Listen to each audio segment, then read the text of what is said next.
بلند تر صلوات۔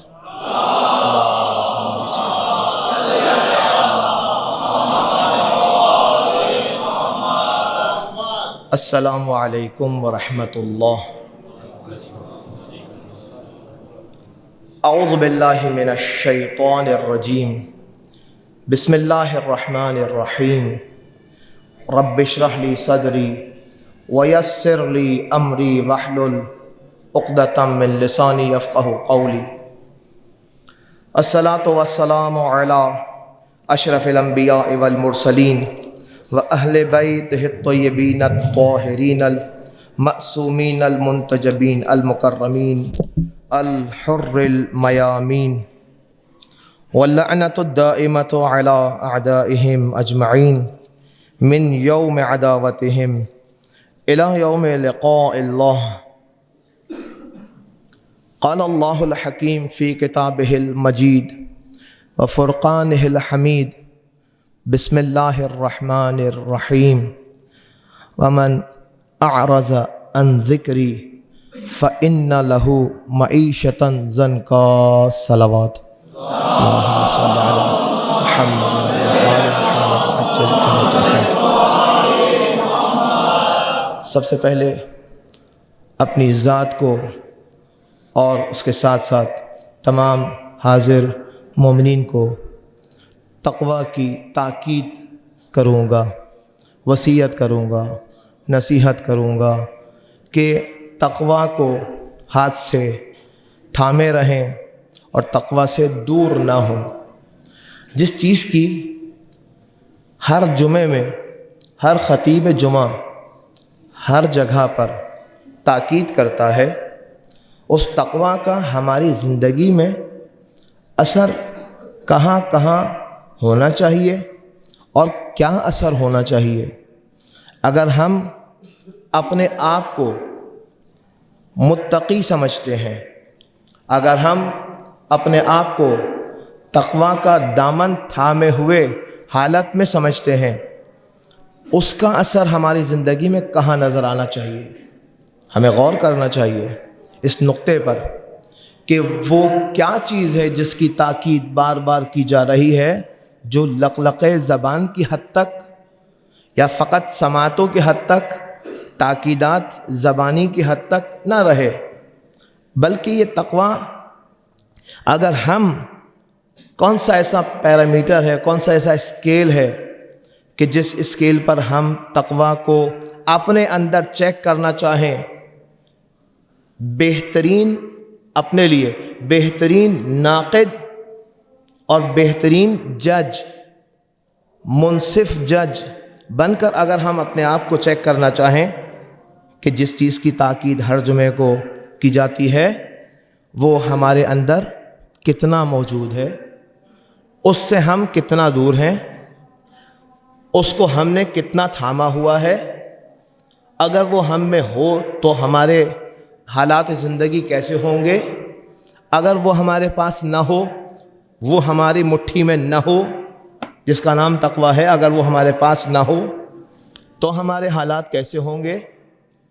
اور اس ہی تمام تر سوالات کے جوابات ائمہ طاہرین علیہم السلام نے کیا دیے ہیں۔ ائمہ طاہرین علیہم السلام و حضرت رسول خدا صلی اللہ علیہ وآلہ وسلم، اللہم صل علی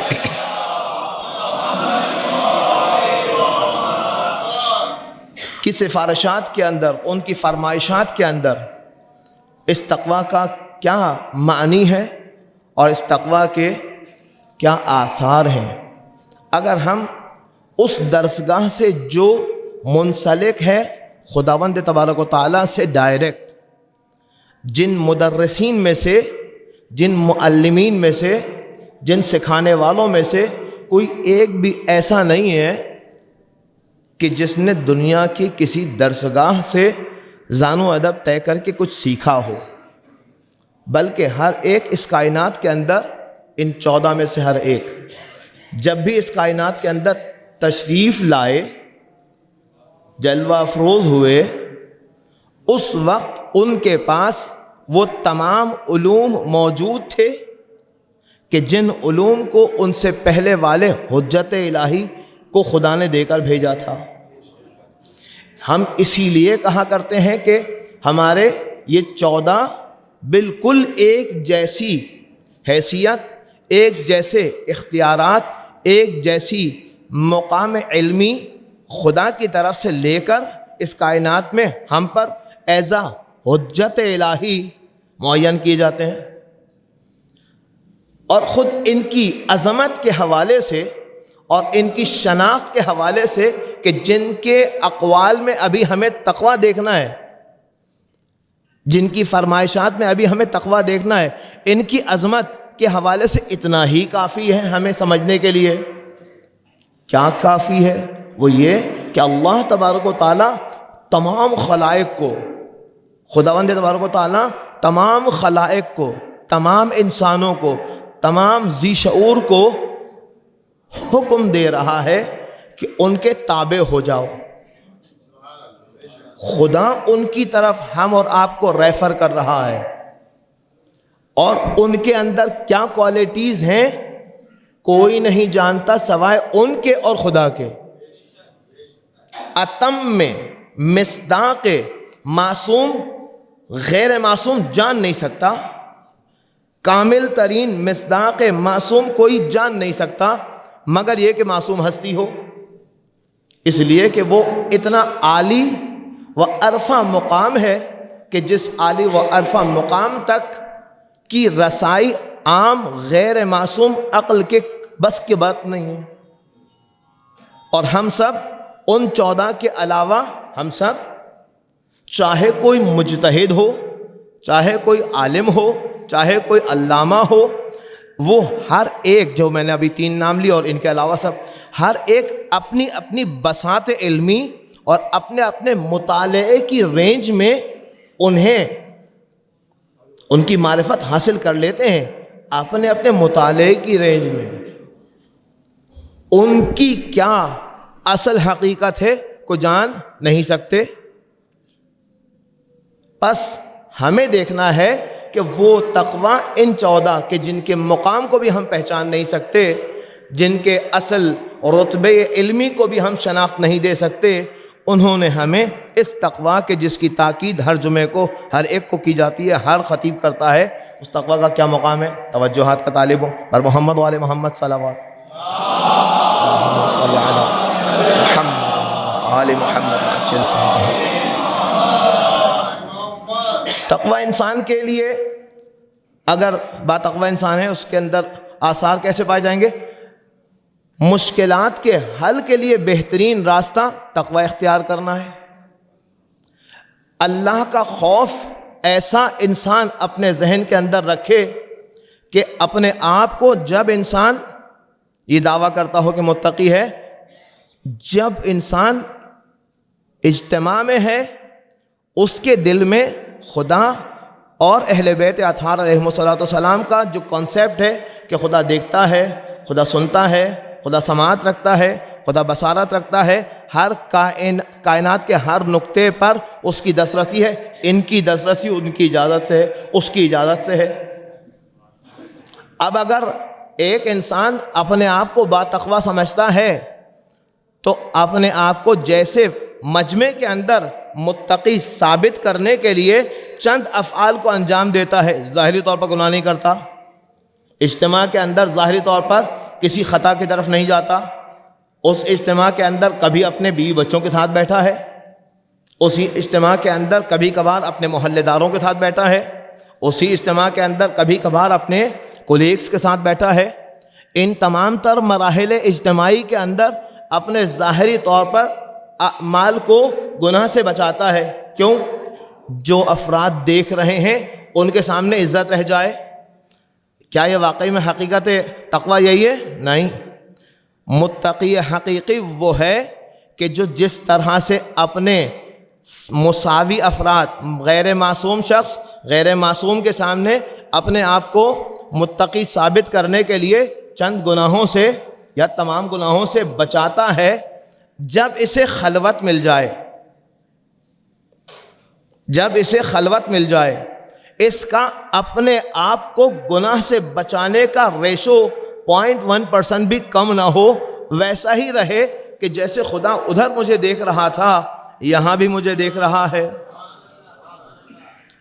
اگر انسان نے اپنے آپ کو مینٹین ایسے رکھا ہے اور اپنے ذہن کے اندر خدا کا وجود کہ خدا دیکھ بھی رہا ہے، سن بھی رہا ہے، خدا جواب دینے کی صلاحیت بھی رکھتا ہے اور خدا کے تمام نمائندگان بھی جواب دینے کی صلاحیت رکھتے ہیں، یہ والا کانسیپٹ جس کے ذہن میں ہے وہ اجتماع میں اور انفراد میں، اجتماع میں اور اکیلے میں، تنہائی میں ویسا ہی اپنے دامن کو گناہ سے بچائے تو یہ متقی واقعی عملی طور پر تو کہا جا سکتا ہے۔ ایک بات۔ دوسری بات، ہم بعض افعال کو گناہ سمجھتے ہیں اور بعض افعال کو ہم گناہ ہی نہیں تصور کرتے۔ جن چیزوں کو خدا کی بارگاہ میں، توجہات کا طالب ہوں، جن چیزوں کو خدا کی بارگاہ میں اگر سوال کیا جائے تو خدا کہہ رہا ہے یہ بھی گناہ ہے، یہ بھی گناہ ہے، یہ بھی گناہ ہے، یہ بھی گناہ ہے، لیکن وہ ہم ان مثلاً 10 گناہ، 10 طرح کے مختلف گناہ کہ جن میں سے 5 وہ ہیں کہ جو علناً لوگ اسے گناہ سمجھتے ہیں، 5 وہ ہیں کہ جسے لوگ گناہ ہی نہیں سمجھتے۔ ایک انسان وہ ہے کہ جو ان 10 کے 10 گناہوں کو گناہ سمجھتا ہے، ایک انسان اور ایک مجمع وہ ہے کہ جو ان 10 میں سے 5 کو گناہ سمجھتا ہے اور 5 کو اپنے رائٹ سمجھتا ہے، 5 کو اپنے رائٹس سمجھتا ہے، اور ان بقیہ 5 کو جو معاشرے کے اندر فالو کر رہا ہوتا ہے کہ بھائی مجھے اس سے بچنا ہے، جو شخص فالو کر رہا ہوتا ہے اس کا مذاق بھی ہم ہی اڑا رہے ہوتے ہیں، اور ہم کہتے ہیں لو مثال دے رہا ہوں، جھوٹ بولنا، اور جھوٹ بولنا بہت بڑا گناہ ہے۔ کاروبار میں جھوٹ بولنا کیسا ہے؟ کاروبار میں جھوٹ بولنا بھی گناہ ہے، لیکن کاروبار بھی کر رہے ہوں، ہم بزنس بھی کر رہے ہوں، اور چیز کی جو مقدار ہے، چیز کی جو کوالٹی ہے، چیز کی جو کوالٹیز ہیں، کوالٹی اور کوانٹیٹیز ہیں، تمام تر ہم 2 نمبر کو 1 نمبر کر کے بیچ رہے ہوں، ہم کہیں اس کو کیا پتا لینے والے کو، اور پھر اگر کوئی آ کر یہ سمجھاتا ہے ہم اور آپ کو کہ دیکھو یہ بہت بڑا گناہ ہے، تو وہاں پر ہم اس کا مذاق اڑاتے ہیں، کہتے ہیں لو اگر تم اتنی سچائی دکھاؤ گے تو کر لیا تم نے کاروبار، یہی کہتے ہیں نا ہم آج کے معاشرے میں، تو کر لیا تم نے کاروبار اگر اتنے ہی سچے بننے چاہ رہے ہو، اگر تم گورنمنٹ جاب کرتے ہو یہ سائن کرنے کا تمہیں اتنا ملے گا، کب؟ مہینے کے آخر میں، سائن کرنے کا تمہیں کب ملے گا؟ مہینے کے آخر میں، اس کا نام کیا ہوگا؟ اس کا نام ہوگا ماہانہ سیلری، لیکن ماہانہ سیلری پر گزارا نہیں ہوتا نا۔ اب اسی سائن کو جب اٹکا کے رکھوں گا اور اس پر وہ اضافی جس کا نام ہے رشوت، نہیں انعام، خدا کی نگاہ میں اس کا نام ہے رشوت، ہماری آپ کی نارمل لینگویج میں، بازاری لینگویج میں اس کا نام ہو گیا انعام، تحفہ، ہدیہ، گفٹ، اور جس کو گفٹ دے رہا ہوں اس سے پہلے نہ اس سے کوئی رشتہ داری ہے، نہ اس کے بعد اس سے اور کوئی کام ہوگا، نہ اس کے یہاں کسی فنکشن میں گیا ہوں، نہ اس کو بلاؤں گا، گفٹ کیوں دے رہا ہوں؟ وہ کام اس کے ہاتھ میں اٹکا ہوا ہے نا، اس نے اٹکا کے رکھا ہوا ہے، وہ دے رہا ہوں، اور یہ جو سائن کرنے والا ہے لے رہا ہے۔ میں نے بزنس کی بات کی تو ایسا نہ ہو کہ بزنس مین ناراض ہو جائے اور کہے کہ ہم تو پھنسے ہوئے، گورنمنٹ جاب کی جو بات کرتے، گورنمنٹ کے اداروں کے اندر ناانصافی کہاں پر ہے؟ عروج پر ہے، یہاں تک کہ ہر انسان پریشان ہے کہ بغیر رشوت کے تو کام ہی نہیں ہوگا، بغیر رشوت، بغیر جھوٹ کے تو کام ہی نہیں ہوگا، بغیر 2 نمبری کے تو کام ہی نہیں ہوگا۔ تو بھائی جب یہ والا یقین ہماری زبان سے تکرار ہو رہا ہے، یہ والا یقین ہماری زبان سے اتنا تکرار ہو رہا ہے کہ اسے ہم نے اپنے ایمان کا جز نہیں، اپنے زبانوں کا ورد اتنا عام کر دیا ہے کہ زبان زد عام ہو گیا ہے، اس کو ہم اپنے آپ کو، اس کو اپنی زندگی کا جز رکھتے ہوئے اپنے آپ کو کیا ایماندار کہہ سکتے ہیں؟ لفظ ایماندار، ابھی تقوی دور کی بات ہے، ابھی تقوی دور کی بات ہے، اور پھر خداوند تبارک و تعالیٰ کہ ہم مطیع بھی ہیں، اطاعت گزار بھی ہیں، با تقوی بھی ہیں، صاف ستھرے بھی ہیں، نماز جمعہ بھی پڑھتے ہیں، عطر بھی لگاتے ہیں، ٹھیک ہے، تسبیحات بھی ہاتھ میں ہوتی ہیں، ہر وقت دائم الذکر بھی ہیں، لیکن جب ہماری سائن کی ہمیں اہمیت معلوم چل جائے تو وہ جو مہینے کے آخر میں ملنی ہے اس کا نام ہے سیلری، اور اس سے چند برابر ہر 2 دن پر گھر لے کر آ رہے ہیں۔ وہ کیا چیز ہے؟ وہ قسمت میں ہے۔ بھائی اگر ہم یہ نہیں کریں گے نا تو ہماری پڑوس والی سیٹ پر جو بیٹھا ہوا ہے نا ٹیبل پر، فائل وہاں جائے گی اور وہ لے لے گا۔ عقیدہ اگر اس حد تک رشوت کے حوالے سے ہمارا منفی ہو اور پھر ہم خدا کی ذات پر یقین نہ رکھتے ہوں کہ خدا ہمیں رزق دے گا، فراوان دے گا، عزت کے ساتھ دے گا، اگر ہم اس حرام سے اپنے آپ کو بچائیں گے، خدا نے اگر یہ رزق میرے لیے لکھا ہے تو اس سے اگر میں ہاتھ روک لوں گا، یہ رزق جس کا نام میں رزق رکھ رہا ہوں، مال ہے جس کا نام ہے مال حرام، رشوت، میں اگر اسے رزق کہہ رہا ہوں اور اگر یہ اسی راستے سے میں لے جاؤں تو حرام ہے، اس سے ہاتھ بچا لوں کہ اے خدایا تو ناراض ہو جائے گا دل میں خدا کے ساتھ، وہیں پر مسجد امام بارگاہ میں آ کر نہیں، علم کے پاس کھڑے ہو کر نہیں، اپنی اسی سیٹ پر اپنے اسی قلم کو چلانے کے وقت جس نے آفر کی ہے اس کو وہ چیز واپس کر دینا اور سائن کر کے دینا کہ یہ تو میرے واجبات میں سے ہے، اس کی سیلری تو میں مہینے کے آخر میں لیتا ہوں۔ یہ کرنے سے خدا ایسے راستے رزق کے کھولے گا جس کا نام ہے وَمَن يَتَّقِ اللَّهَ يَجْعَل لَّهُ مَخْرَجًا وَيَرْزُقْهُ مِنْ حَيْثُ لَا يَحْتَسِبُ۔ خداوند تبارک و تعالیٰ فرما رہا ہے کہ جس نے تقوی اختیار کیا خدا اس کے لیے راستے کھول دیتا ہے اور اسے رزق ان راستوں سے دیتا ہے جن راستوں کو اس نے اپنی زندگی میں تصورات کرنے کے باوجود بھی اس راستے تک اس کی عقل نہیں پہنچی تھی، سپوز کر کے بھی کہ میں کہاں سے رزق حاصل کر سکتا ہوں، اس راستے تک وہ نہیں پہنچا تھا۔ خدا یہ دعویٰ کر رہا ہے کہ میں تمہیں اس راستے سے، آپ نے اپنے رزق کی فراوانی کے لیے مختلف راستے سوچ رکھے ہیں، کبھی جاب کے ذریعے، کبھی کسی سیکنڈ جاب کے ذریعے، کبھی پارٹ ٹائم جاب کے ذریعے، خدا نے ان سب سے ہٹ کر ایک الگ راستہ تمہارے لیے سوچ کر رکھا ہے۔ اگر وہ تمہاری عقل میں آ جائے اور وہ تمہیں مل جائے تو خدا کا یہ قول کہ من حیث لا یحتسب، اس راستے سے دوں گا جو تم نے تصور نہیں کیا ہوگا، یہ ثابت نہیں ہوگا۔ بس خدا تمہیں ان راستوں سے دینا چاہتا ہے جب تم سوچ کر کے بھی تھک جاؤ کہ ہم کس راستے سے رزق حلال کما سکتے ہیں، جہاں تک تم پہنچ پاؤ گے میں سے اگر 90 راستے تم نے اپلائی کیے تھے، 91 نمبر میں تمہارے لیے کھول کر دکھاؤں گا۔ یہاں تم پہنچے تھے نہیں نا، یہ لو رزق۔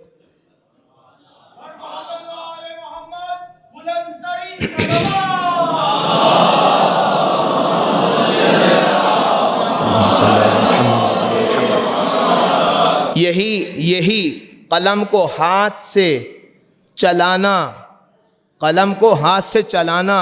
رکھے ہوئے رشوت مال کو جس کا حق تھا، جس کی طرف سے آیا تھا، اس کی طرف لوٹا دینا کہ نہیں یہ مجھ پر حلال نہیں ہے، اس کا اثر میری نسلوں پر منفی پڑے گا، اس کے ذریعے سے میری نسلوں سے ولایت اہل بیت اطہار ختم ہو جائے گی، مجھے یہ نہیں چاہیے۔ یہ اعلان کرنا انسان کے تقوی کی علامت ہے۔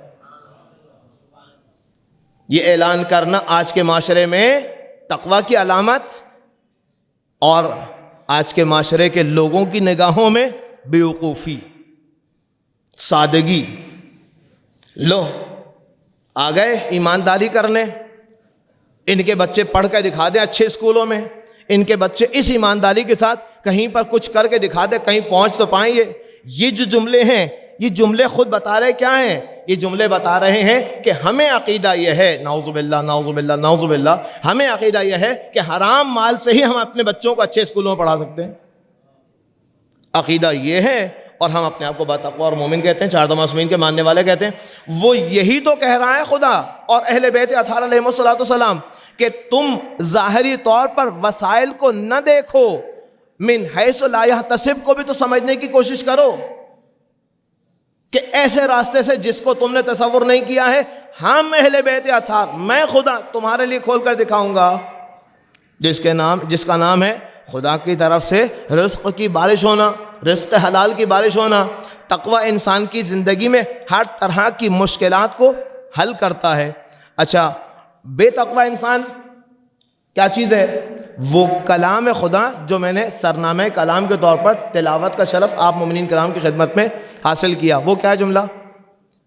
وَمَنْ أَعْرَضَ عَنْ ذِكْرِي، جو میرے ذکر سے اعراض کرے گا، پیٹ پھیرے گا، فَإِنَّ لَهُ مَعِيشَةً ضَنْكَا، خداوند تبارک و تعالیٰ اس شخص کو معیشت، اس کی زندگی کو مشکلات میں اٹکا دے گا. کیسے اٹکا دے گا؟ آپ نے 2 لاکھ روپے ہر روز گھر لے کر آ گئے، 40,000 روپے آپ کی سیلری ہے، ٹھیک ہے، 2 لاکھ روپے، کبھی 70,000 روپے، کبھی 60,000 روپے،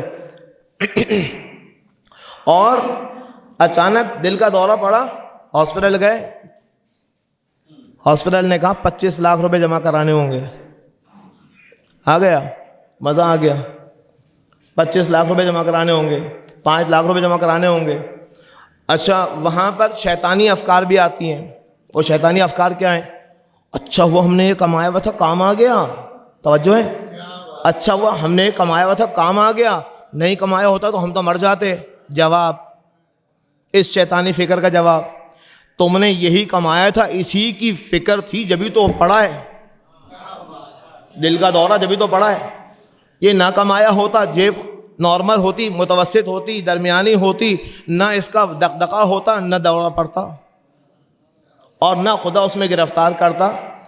خدا کا دعویٰ ہے وَمَنْ أَعْرَضَ عَنْ ذِكْرِي، جس نے میرے ذکر سے اعراض کیا.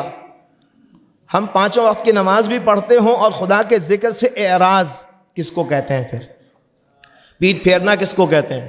ہم تو 5 وقت کی نماز پڑھتے ہوں تو یہ اعراض از ذکر خدا کیا کہلائے گا؟ نہیں، پیٹ پھیرنا ذکر خدا سے مطلب یہ کہ خدا کو کہیں پر بھی زندگی میں بھول جانا، خدا کو، خدا کے صفات کو کسی بھی لمحے، کسی بھی مقام پر اپنی زندگی میں بھول جانا، یہ ہے اعراض از ذکر. ذکر سے پیٹ پھیرنا، خدا کی یاد سے غافل ہو جانا، خدا کی یاد کو چھوڑ دینا. ہم 5 وقت کی نماز پڑھ رہے ہیں، فجر میں بھی اٹھ رہے ہیں، لیکن ذکر خدا یہ وقت پر نماز پڑھنے کے علاوہ کچھ اور بھی ہے. یہ نہیں کہوں گا میں کہ ذکر خدا 5 وقت کی نماز پڑھنا نہیں ہے، نہیں ہے، اس کے علاوہ بھی کچھ اور ہے. اور وہ کیا ہے؟ خدا کی یاد میں ہمیشہ رہتے ہوئے اپنے آپ کو معصیت سے بچانا. اور پھر آیت اللہ آغا صدیقی تہران کے خطبے میں فرما رہے تھے، بے تقوی کی حالت انسان کو طرح طرح کی مشکلات میں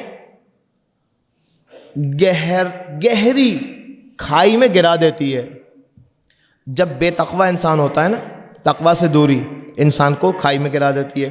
اور جس طرح قرآن کریم میں یہی فرمان فَإِنَّ لَهُ مَعِيشَةً ضَنْكَا.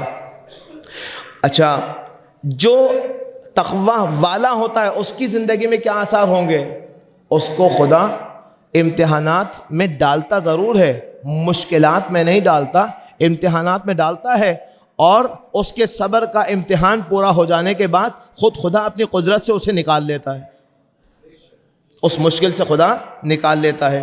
اور فرماتے ہیں کہ تقوی 3 جگہوں پر زندگی کے اندر بہت زیادہ ریکوائرڈ ہے. 3 جگہ: صداقت، سچائی، امانت اور وفاء بعہد. ہم اپنی زندگی کے نجی مسائل کو ذرا دیکھیں. صداقت، سچ بولنا، امانت داری، امانت ملی ہے تو اس کو واپس بالکل اسی طرح بغیر رتی برابر، اس میں کوئی خیانت کیے بغیر اس کو وہاں تک پہنچانا جو اس کا امین، جو اس کا حقدار ہے. اور تقوی کے آثار ہیں. اور تیسری چیز وفاء بعہد. ہم نے کسی سے وعدہ کیا اور اس وعدے میں ہم لیکنگ دکھائیں تو ہم کہاں پہنچیں گے؟ خدا کے عذاب کے مستحق ہو جائیں گے. اللہ تبارک و تعالی ہم سے کیا چاہ رہا ہے؟ اللہ تبارک و تعالی ہم سے یہ دیکھنا چاہتا ہے کہ تم اپنی صداقت کے امتحان میں کتنے کامیاب ہوئے ہو. تم اپنے امانت داری کے امتحان میں کتنے کامیاب ہوئے ہو؟ تم اپنے وفائے بعہد کے امتحان میں کتنا کامیاب ہوئے ہو؟ ہم نے عہد نامہ لکھا کسی کے ساتھ، معاہدہ لکھا، میں اپنا گھر مکان کرائے پر دینا چاہتا ہوں، 40,000 ایڈوانس، لاکھ ایڈوانس، 25,000 کرایہ ماہانہ، ہو گیا ایگریمنٹ، ایڈوانس لے لیا، جس کو آپ اور ہم کیا کہتے ہیں، ٹوکن لے لیا۔ مثال دے رہا ہوں، وفائے عہد میں اپنے آپ کو چیک کرنا، تقویٰ کے کس لیول پر ہیں ہم، یہ دیکھیے گا۔ آتے ہی آپ کو جب ایگریمنٹ لکھ لیا، معاہدہ ہو گیا، سگنیچرز ہو گئے، وہ گیا اپنے سامان کو سمیٹنے کہ اب منتقل ہونا ہے، اور پھر اتنے میں آپ کو آپ کی سگی بہن نے یا سگے بھائی نے کوئی آفر کر دی کہ وہ 25 دے رہا ہے، میں 30 دے رہی ہوں، اس کو واپس کر دو ٹوکن، وہ جو ٹوکن کا تمہارا نقصان ہوگا وہ بھی میں بھر دوں گی۔ نہیں میں تو تمہیں جگہ دے دوں گا، اس کو تو میں دیکھ لوں گا۔ اب اس کے ساتھ 4 اور بہانے کر کے اس کے ساتھ کیا ہوا ایگریمنٹ توڑنے جا رہا ہوں، در حقیقت اپنے آپ کو تقویٰ کے دائرے سے باہر نکالنے جا رہا ہوں۔ 5,000 روپے کے عوض میں اپنا ایمان بیچ دیا، ٹھیک ہے؟ اسی طرح سے 10 اور مثالیں موجود ہیں۔ میں ایک چیز لے کر آیا ہوں کہ جس چیز کو ہم 2 لاکھ روپے میں بھی بیچ سکتے ہیں اور 2,50,000 روپے میں بھی بیچ سکتے ہیں۔ 2 لاکھ روپے میں جب بیچ سکتے ہیں کہ جب جو اس کی کوالٹی ہے وہی بتا دوں اور ہو جائے، لیکن 2,50 میں اس وقت بیچ سکتا ہوں جب جو اس کے اندر کوالٹیز نہیں ہیں، کوئی زبانی اس کو نقل کر دوں، چیک تو کرے گا گھر میں جا کرنا، اس وقت تو ہم اپنے گھر کے ہو چکے ہوں گے اور 2.5 کی بک چکی ہوگی، 2.5 لاکھ کی۔ یہ 50,000 روپے کے لیے میں نے اپنا ایمان بیچ دیا۔ تقویٰ کہاں نظر آیا؟ صداقت یہیں پر فیل ہو گئی۔ معاہدہ، یہاں پر معاہدے کی مثال نہیں، یہاں پر صداقت کی مثال ہے۔ امانت داری کی مثالیں آپ کے سامنے ہیں۔ ہم اور آپ آئے دن فلاں فلاں کی امانت نہیں، امانت خدا کی طرف سے ہمارے لیے ہمارے اولاد امانت، ان کی تربیت، ان کو گناہ سے بچانا، توجہات کا طالب ہوں، ان کی تربیت، انہیں گناہ سے بچانا، ان کو ہر طرح کے گناہ کی فیسلٹی سے، گناہ کی پاسبلٹی سے، گناہ کے ممکنات میں سے انہیں سیکیور رکھتے ہوئے قناعت لگا دینا، اور ان کو گندے صحنے، گندے طرح کے، ہر طرح کے فحش ماحول سے انہیں سیف رکھنا والدین کی ذمہ داریوں میں سے، واجبات میں سے۔ اگر بچہ گندی عادتوں میں، بچی بے حیائی یا بے پردگی کی حالت میں گھر سے باہر نکل رہی ہو، باپ بھائی دیکھ رہا ہو، جوان بھائی دیکھ رہا ہو اور اس پر راضی ہو، یہ راضی تو ابھی دور کی بات کر رہا ہوں، آج بے تقوائی کا یہ عالم ہو چکا ہے کہ ماں بیٹی سے کہہ رہی ہے، یہ ہمارے معاشرے کا افسوسناک مقام ہے، ماں بیٹی سے کہہ رہی ہے کہ دیکھ، اچھا بیٹی مدرسے میں جاتی ہے، یہاں کہیں سے لیکچرز وغیرہ سن لیے ہیں، یہاں کہیں سے اچھی تبلیغاتی مجلسیں سن لی ہیں اور وہ حجاب کامل کرنا چاہتی ہے۔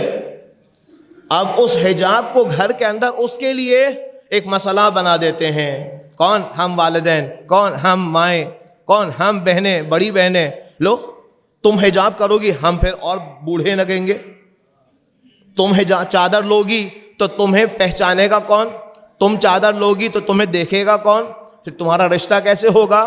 معلوم چلا کہ عقل اپنے تئیں چل رہی ہے، خدا کے احکامات کے مطابق عقل نہیں چل رہی۔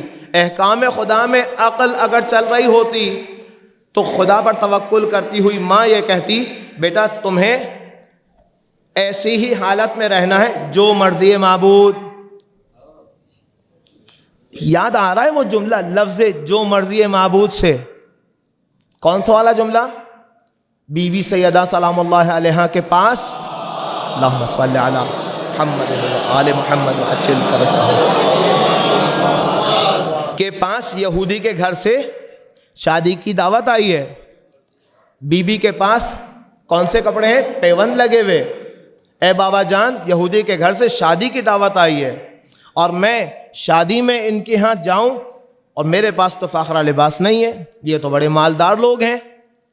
رسول خدا نے کیا فرمایا؟ اے بیٹی، اسی کپڑوں میں جاؤ جو مرضی ہے معبود. سیدہ سلام اللہ علیہا ادھر ارادہ کیا، خدا نے ادھر سے جنت کے فاخرہ لباس بھیجے.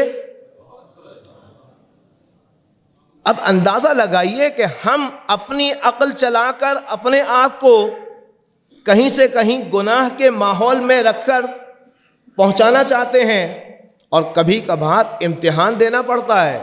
ان چیزوں سے باہر نکل کر خدا کی ذات پر اعتماد کس چیز کا نام ہے؟ ظاہری طور پر امکانات نظر نہ آ رہے ہوں تب بھی خدا کی اطاعت سے باہر نہ نکلنے کا عملی طور پر عہد کرنا، عملی طور پر مظاہرہ کرنا.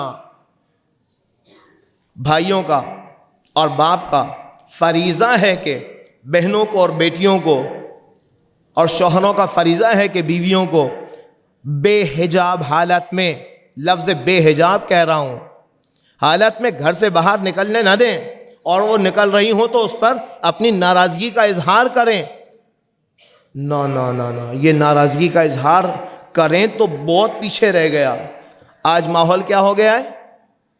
آج ہمارے اور آپ کے معاشرے کے اندر جب کسی شادی یا ولیمے کی دعوت آتی ہے تو اس کے اندر ہماری ہی بیوی، ہماری ہی بیٹی، ہماری ہی بہو، ہماری ہی گھر کی ناموس مستور، توجہ رہے جملے پر، ہمارے ہی گھر کی مستور بے ستر حالت میں، مستور کہتے ہیں ڈھپی ہوئی، مستور کہتے ہیں اوڑی ہوئی چیز جس نے کچھ ستر لیا ہوا، ستر کہتے ہیں پردے کو. مستور عورت کو کہاں اسی لیے جاتا ہے کہ وہ چادر میں ہوتی ہے، ہمیشہ ہونا چاہیے، لیکن وہ سارے بال کھول کر کافی نہیں ہے، ابھی یہ بھی کافی نہیں ہے، پوری بازو کھلے ہوئے، پوری گردن کھلی ہوئی، پورا میک اپ کیا ہوا، اور 250 کے مجمع میں یہی مرد لے کر جا رہا ہے جس پر وہ راضی بھی ہے. کہاں ہے تقویٰ؟ اور وہیں پر اس لباس سے ابا و قبا والا اگر ایک شخص آ کر یہ کہتا ہے میں اس مجمع میں نہیں جاؤں گا نکاح پڑھانے کے لیے جہاں پر 250 خواتین 250 مرد، 400 خواتین 400 مرد مکس ہیں، جس کا نام ہے مکس گیدرنگ، میں تو اس میں نہیں جاؤں گا، تو کہا جاتا ہے مولانا صاحب آپ کے لیے الگ سے ایک اہتمام کیا گیا ہے. کہاں ہے؟ اسٹیج کے سامنے قنات لگا دی گئی ہے. حجاب کا حکم کس کے لیے تھا؟ عورت کے لیے، نامحرم سے بچنے کے لیے. مولانا کے لیے حجاب کا ایک اہتمام کر دیا گیا ہے، مولانا کی نگاہ نامحرم پر نہ پڑے. کیا غلط کہہ رہا ہوں؟ اس وقت ہمارا یہ تقویٰ کہاں ہے؟ امانت ہے ہمارے پاس ہماری بیٹیاں، امانت ہے ہمارے پاس ہماری ازواج، ہماری بیویاں ہمارے پاس امانت ہیں. خدا کا رسول فرما رہا ہے تقویٰ 3 چیزوں میں آزمایا جاتا ہے: صداقت، امانت، وعدہ پورا کرنا. اب امانت کے اندر خیانت کے لیے ہم خود اپنی مستورات کو سجا کر اپنے ہاتھ سے گاڑی ڈرائیونگ کر کے ان بینکٹس کے اندر لے کر جا رہے ہوتے ہیں جس میں ہم یہ کہتے ہیں کہ بہت اچھا انتظام کیا آپ نے، کھانے پینے کا 14 چیزیں رکھی ہیں. ہاں، حیرت ہے. ہم سب متقی ہیں، ہم سب پرہیزگار ہیں، اور ہم سب سے مراد ہر وہ شخص جو یہ کر رہا ہے اور اس پر راضی ہے، میں ان کی بات کر رہا ہوں. وَإِلَّا ہمارے سارے مومنین تو ایسے نہیں ہیں. یقیناً ہمارے یہاں باتقویٰ بھی ہیں، باتقویٰ حقیقی، باتقویٰ واقعی، باتقویٰ عند اللہ، باتقویٰ عند رسول اللہ و عند اہل البیت علیہم الصلاۃ والسلام. ان کی بات نہیں ہو رہی. اگر ہم ان باتوں کو سن کر اندر سے ناراض ہوتے ہیں کہ یہ کسے بلا لیا تھا بھائی، کوئی بات نہیں. خدا کی بارگاہ میں جب ہم پہنچیں گے زیر خاک، اور خدا کی بارگاہ میں جب ہم آخری دن اٹھائے جائیں گے یوم حشر، اس دن کے لیے آج اس مسجد میں ان مومنین کے سامنے یہ والی حجت تمام ہو چکی. اب دوبارہ نہ بلاؤ، بلاؤ اثر نہیں پڑتا، بات پہنچنی تھی پہنچ گئی، تقوی اس کو کہتے ہیں۔ ہم اور آپ یہ دیکھیں کہ احکام دین مولوی کے لیے فقط نازل نہیں ہوئے ہیں، ہمیں اپنی آنکھوں کو خیانت سے بچانا ہے۔ اس بات کو ایک بہت ہی گری ہوئی مثال دے کر کے کہہ دیتا ہوں۔ رات میں محفل میں، رات میں شادی کی محفل میں سب لوگ تھے، آپ بھی تھے، آپ سے مراد وہی افراد جو مکس گیدرنگ کو پسند کرتے ہیں، آپ بھی تھے، آپ کی مستورات بھی تھیں، لیکن ستر کی حالت میں نہیں تھیں، ڈھکی ہوئی حالت میں نہیں تھیں، اور آپ جانتے تھے کہ 400 لوگ ایسے ہیں کہ جو اس خاتون کے لیے، زوجہ کے لیے، بیٹی کے لیے، بہو کے لیے نامحرم ہے، ان کے سامنے ان کو خود اپنے ہاتھ سے لے کر گیا ہوں رضائیت کامل کے ساتھ۔ ہو گئی صبح کو ایک ڈکیت گھر کے اندر آیا، ٹھیک ہے، یا ایک ڈکیت ہی نہیں، چلو نارمل سا انسان، محلے دار جو اس شادی میں کل رات کو تھا، وہ گھر کے اندر داخل ہوا بلا اجازت، گھر کے دروازے لاک نہیں تھے، اندر دروازہ کھولا اس نے اور اندر آ گیا اور بیڈ روم میں چلا گیا، اور خاتون اب نہ سجی ہوئی ہے، نہ سلیو لیس پہنا ہوا ہے، ٹھیک ہے، اور آپ اس وقت جذباتی ہو گئے، یہ تم بیڈ روم میں کیسے چلے گئے؟ تو اس وقت یہ کون سی والی غیرت ہے جو جاگ رہی ہے؟ کون سی والی غیرت ہے اب جو جاگ رہی ہے؟ جو عورت اب آراستہ بھی نہیں ہے میک اپ سے، کون سی والی غیرت ہے جو کبھی آن ہے کبھی آف ہے؟ کون سا والا تقوی ہے ہمارا؟ خدا تو ہر جگہ دیکھ رہا تھا، جو آج اس کو ہمارے گھر کے اندر بیڈ روم میں جاتے ہوئے دیکھ رہا ہے، وہ کل رات کو ہمیں ہماری مستورات کے ساتھ بے حجاب حالت میں اس شادیوں میں لے کے جاتے ہوئے بھی تو دیکھ رہا تھا۔ وہ خدا بھی تو اگر کہیں دیوار سے آواز نکال کر آپ تک یہ آواز پہنچا دے، توجہ ہے کہ یہ اگر بیڈ روم میں آ گیا، نعوذ باللہ خدا کہے گا نہیں، لیکن یہ بات اگر خدا کہنا چاہے تو باطل نہیں ہے، یہ اگر بیڈ روم میں آ گیا تو تمہیں کیا قیامت آ گئی؟ کل تو تم خود اسی نگاہوں کے سامنے اسی عورت کو سجا ہوا لے کر گئے تھے، غیرت کہاں ہے؟ اور پھر ہم اگر بات تقوی ہے، ہمارے کھانے پینے پر توجہات کتنی مبذول ہیں۔ اگر ہماری توجہات ہمارے کھانے پینے کی چیزوں پر بالکل بھی نہیں ہے تو پھر ہم باتقوی نہیں ہیں۔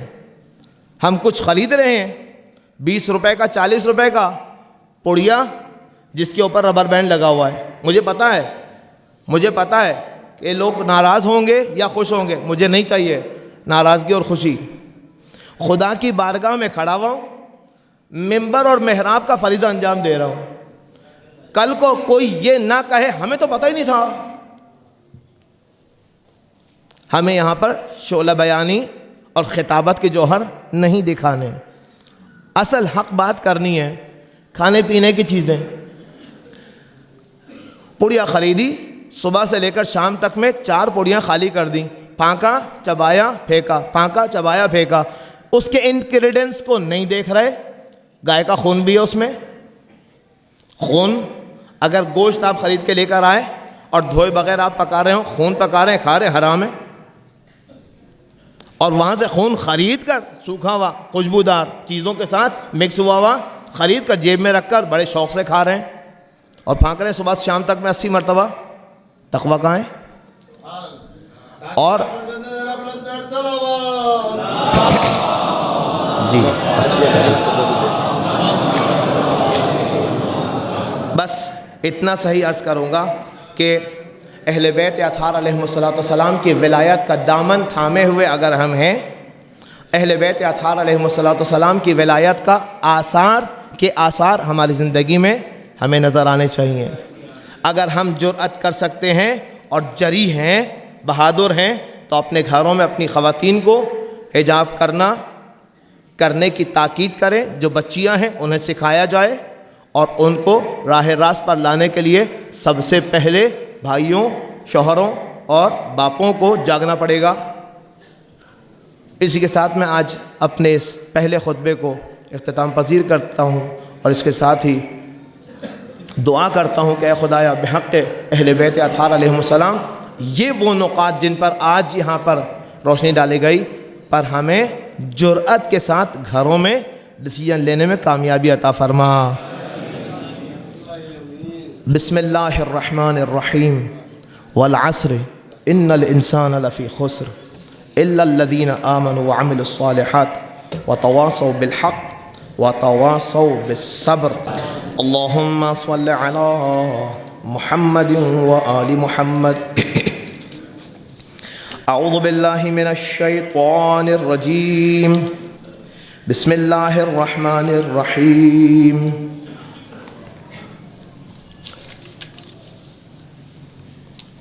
الحمد للہ رب العالمین، اللہم لک الحمد بدیع السماوات والارض ذو الجلال والاکرام، رب الارباب الہ کل مألوہ وخالق کل مخلوق ووارث کل شیء لیس کمثلہ شیء وہو بکل شیء محیط۔ نہیں ہے کوئی چیز خدا کے جیسی اور وہ تمام چیزوں پر محیط ہے۔ فہو کل شیء محیط، کائنات کی تمام چیزوں میں ہم بھی ہیں یا نہیں ہیں، ہمارا دل ہے یا نہیں ہے، ہمارے اذہان ہمارے ذہن ہیں یا نہیں ہیں، خدا ہمارے ذہنوں کے اوپر بھی محیط ہے۔ اگر ہم کسی حرام کا ارادہ کرتے ہیں تو در حقیقت خدا کی بارگاہ میں معصیت کار ہو رہے ہیں۔ انت اللہ لا الہ الا انت الواحد احد المتوحد الفرد المتفرد وانت اللہ لا الہ الا انت الکریم المتکرم العظیم، والصلاة والسلام علی محمد نبی الرحمت سید المرسلین، وعلى علی ابن ابی طالب سید الوصیین، وفاطمة الزہراء سیدۃ نساء العالمین، وحسن المجتبی حجۃ اللہ علی الخلق اجمعین، والحسین الشہید المظلوم وارث امیر المؤمنین، وعلی ابن الحسین زین العابدین، ومحمد ابن علی باقر علم الاولین والآخر، وجعفر ابن محمد الصادق الصدیق والمقتدى بآبائه الصادقين، وموسى بن جعفر الكاظم من أولاد النبي، وعلي بن موسى الرضا من عترة بررة المتقين، ومحمد بن علي الجواد وولي المؤمنين، وعلي بن محمد السراج المنير إمام الخاشعين، والحسن بن علي سيد الأوصياء المنتجبين، والخلف القائم المهدي المنتظر الحجة بعد آبائه على خلقه مؤيدي عن نبيك ووارث علم ما سينا من الوصيين الذين ببقائه بقيت الدنيا وبيمنه رزق الوراء وبوجوده ثبتت الأرض والسماء۔ بر محمد وعلى محمد صلوات۔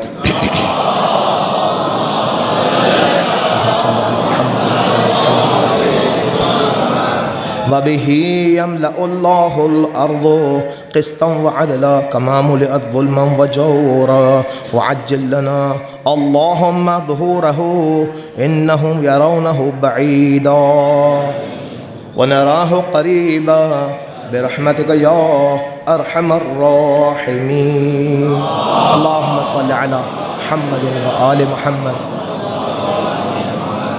دوسرے خطبے میں بھی اپنی ذات کو سب سے پہلے اور اس کے ساتھ ساتھ تمام مومنین کرام، تمام مومنات کی خدمت میں تقوی کے دامن کو ہاتھ سے تھامے رہنے کی تاکید کروں گا۔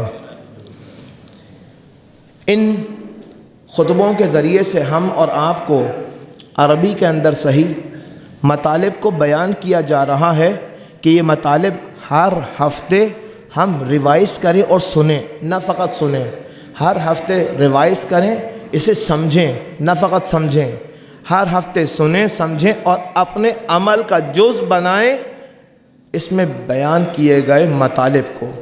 اور وہ عمل کا جز کب بنیں گے؟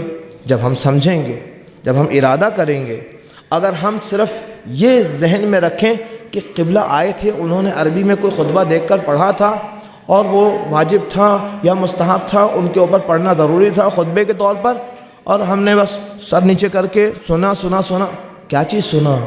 ہمیں ایک ایک ورڈ سمجھ میں آنا چاہیے. ہم میں سے ہر ایک کی ذمہ داری ہے کہ یہ خطبہ جمعہ یا خطبہ عیدین جس کے اندر خدا کے بیانات سے اور اہل بیت اطہار علیہ السلام کے بیانات سے ہمیں تاکید کی جا رہی ہے کہ اسے پڑھو، اسے سنو. صرف پڑھو اور سنو نہیں چلے گا، سمجھو اور اپنے عمل میں لے کر آؤ، تب تقویٰ اور انقلاب ہمارے چھوٹے سے وجود گھر کے اندر آئے گا. سب سے پہلا گھر ہمارا دل، پھر ہمارے گھر والوں کا دل. جب وہ منقلب ہوگا تو گھر کی چار دیواری کے اندر پھر آپ کو دینی احکام کی تاکید کرنے کے لیے بار بار چیخنا نہیں پڑے گا، ہدایت دینے کے لیے گھر کا ماحول خراب نہیں کرنا پڑے گا. آپ کا بچہ خود بخود جب ان مطالب کو سمجھے گا، تقویٰ کیا ہے، ظلم کیا ہے، انصاف کیا ہے، عدل کیا ہے، ٹھیک ہے، جانے گا تو اپنی زندگی کا جز اسے بنائے گا. جان لے گا کہ ظلم ہے انسان کا اپنے اوپر، ظلم ہے انسان کا دوسروں کے اوپر. اس کی یہ مثال ہے، اس کی یہ مثال ہے. اگر مثالوں کو ذہن میں رکھے گا تو پھر ڈیسائیڈ یہ کرنا ہوگا کہ آیا میں ظالم بننا چاہتا ہوں یا نہیں. اور ہر انسان یہی چاہتا ہے کہ میں ظالم نہ بنوں، ہر انسان یہی چاہتا ہے. جب سمجھے گا کہ ظلم کیا ہے تبھی تو ظلم سے بچے گا. ہمارے پاس بہت ساری ایسی مثالیں موجود ہیں کہ ظلم معاشرے کے اندر ہو رہا ہے، ہم اپنی آنکھوں سے اس ظلم کو دیکھ بھی رہے ہیں، لیکن اس ظلم کو دیکھ کر ہم بے اعتنا ہوئے ہوئے ہیں، بے توجہ جان بوجھ کر ہوئے ہوئے ہیں. اس بے توجہی کا گھوم کر ایک سرکل گھوم کر اثر ہمارے اوپر بھی آ رہا ہے. ہم اس اثر کے اتنے عادی ہو گئے ہیں کہ ہم سمجھتے ہیں کہ وہ ان کے یہاں تھا مسئلہ، ہمارے یہاں نہیں تھا. آپ میں سے ہر ہونے والے اپنے رینج میں، اپنی بساط میں، اپنے علم کے دائرے میں ہونے والے ظلم کے مقابل میں ایک ذمہ داری شرعی رکھتا ہے.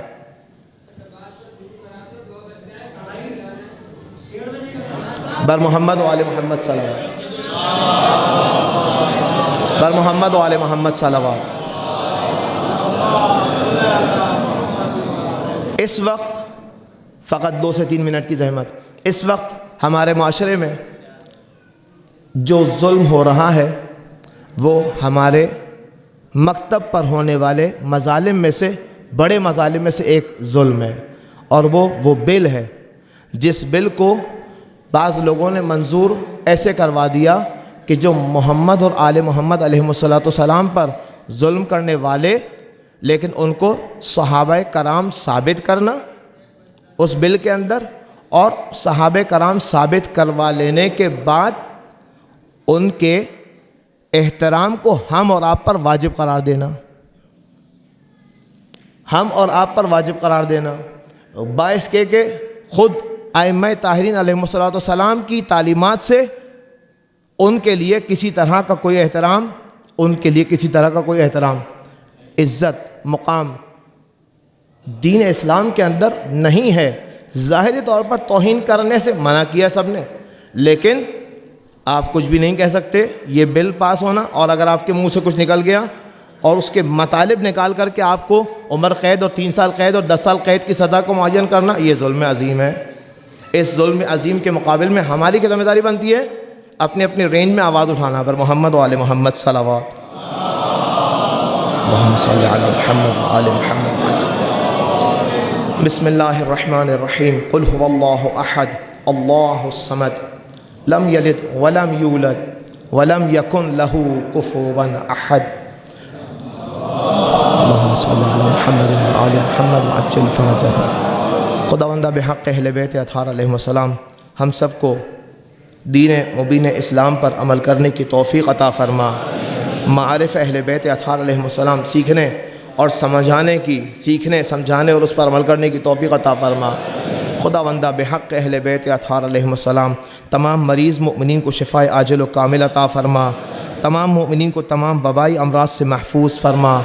خداوندہ بحق اہل بیت اطہار علیہم السلام تمام حاضرین کی تمام حاجات شرعیہ قلبیہ قبول مقبول فرما، تمام حاضرین کی مشکلات کو برطرف فرما، مؤمنین کو اتحاد و اتفاق سے رہنے کی توفیق عطا فرما، مؤمنین کے درمیان سے ہر طرح کے اختلافات کو رفع دفع فرما۔ خداوندہ بحق اہل بیت اطہار ہم سب مومنین کو ایک دوسرے کی خطاؤں کو معاف کرنے اور ایک دوسرے کو تحمل کرنے کی توفیق عطا فرما، سیرت محمد و آل محمد پر چلنے کی توفیق عطا فرما۔ خداوندہ بحق محمد و آل محمد علیہ السلام حضرت امام زمانہ علیہ السلام کے اعوان و انصار حقیقی میں ہمارا شمار فرما، حضرت امام زمانہ علیہ السلام کے ظہور میں تعجیل فرما، بن نبیہ و آلہ بلند تر صلوات۔ اللہم صلی اللہ